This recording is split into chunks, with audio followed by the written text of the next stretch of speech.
नमस्कार मित्रों, स्वागत है आपका स्टडी आईक्यू में। आज हम लोग बात करने वाले हैं एक खबर जो रशिया से जुड़ी हुई है। हाल ही में रशिया और सूडान के बीच में एक अग्रीमेंट हो चुका है जहां पे सूडान ने अलाउ किया है रशिया को एक मिलिट्री बेस बनाने के लिए अफ्रीका में, यानी कि उनके देश में सूडान पोर्ट में अभी रशियन मिलिट्री प्रेजेंट होगी।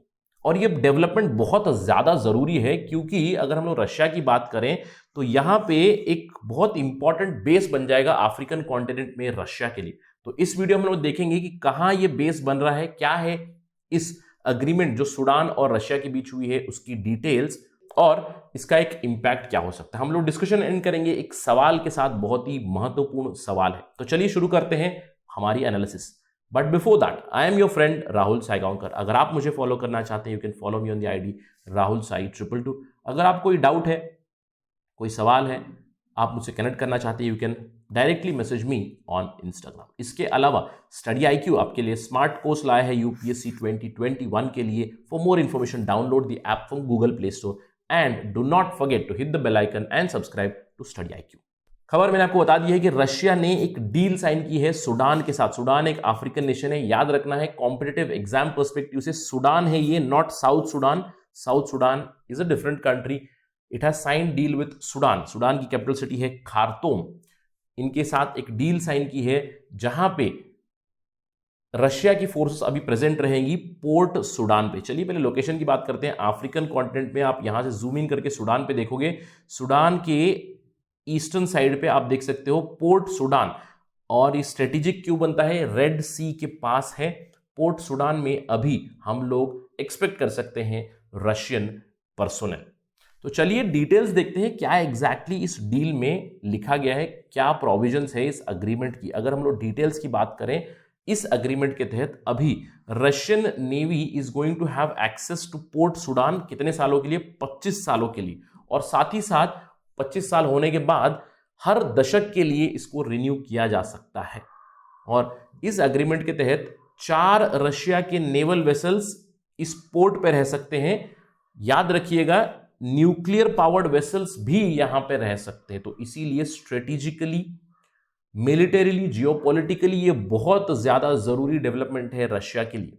और अगर हम लॉजिस्टिक्स की बात करें तो Russian forces now have permission to use Sudanese ports and airports to deliver anything related to military, जैसे कि weapons हो गए, equipment हो गए, वो कुछ भी ट्रांसफर कर सकते हैं for running this particular port. Although limited number of personnel रहेंगे, इस agreement के तहत Russian people who will be there on Port Sudan would be only 300 Russian personnel. तो ये तो हो गई रशिया की बात। रशिया के लिए तो बहुत ज़्यादा फायदा है, वो अपने पर्सोनल भेजेंगे। हम लोगों ने हाल ही में देखा है नगोर्नो काराबाख रीजन के कॉन्फ्लिक्ट में भी रशिया के अभी पीस कीपिंग फोर्सेस जाएंगे उस पर्टिकुलर रीजन में। तो अपनी एक छाप जरूर छोड़ रहे हैं रशिया, एक रिसर्जेंस जरूर हो गया है रशिया का हाल ही में। लेकिन इससे सूडान को भी बहुत फायदा है। रशिया सूडान को प्रोवाइड करेगा आर्म्स एंड एम्युनिशंस और ट्रेनिंग देगा सूडान की मिलिट्री को, जो वो ऑलरेडी करता आ रहा है। क्योंकि ऑलरेडी सूडान और रशिया का एक 7 साल के लिए एग्रीमेंट है जहां पे सूडानीज गवर्नमेंट को मिलिट्री सपोर्ट देंगे। इनफैक्ट रशिया की जो मिलिट्री के एडवाइजर्स हैं उन्होंने पार्टिसिपेट भी किया था सूडानीज पब्लिक सिक्योरिटी ऑपरेशंस में पहले भी, यानी कि पहले से ही रशिया और सूडान के अच्छे रिलेशंस हैं। अगर मैं इस डील के बारे में बात करूं तो 2015 से ही इस डील के ऊपर बात चल रही थी, लेकिन सूडान में सरकार बदल चुकी थी और फाइनली ये जो मिलिट्री सिविलियन सरकार है उन्होंने ये एग्रीमेंट साइन किया है रशिया के साथ। इससे पहले जो सूडानीज डिक्टेटर थे उनकी डील चल रही थी रशिया के साथ, लेकिन अभी एक मिलिट्री सिविलियन गवर्नमेंट ने ये एग्रीमेंट फाइनल किया है। तो चलिए देखते हैं कि क्या अभी रशिया का ओहदा बढ़ चुका है। अगर हम लोग बात करें रशिया के नेवल और ट्रेड पासेस या रूट्स की, ऑलरेडी रशिया की प्रेजेंस थी सीरिया में, टार्टस में, और अब उन्होंने कब्जा पाया है पोर्ट सूडान पे। बहुत ही स्ट्रेटेजिकली इंपॉर्टेंट है क्योंकि यहां पे है रेड सी और सुएज कैनाल यहां पे है। सुएज कैनाल से जो भी अभी पास होगा, इट पासेस थ्रू रेड सी। जो भी ट्रांसपोर्ट कार्गो ट्रैफिक जाएगा वो रेड सी से जाएगा। और अभी पोर्ट सूडान पे रशियन प्रेजेंस रहेगी, तो बहुत ही इंपॉर्टेंट स्ट्रेटेजिक डेवलपमेंट है। अगर हम लोग रशिया की बात करें तो रशियन रिसर्जेंस जरूर हो रहा है।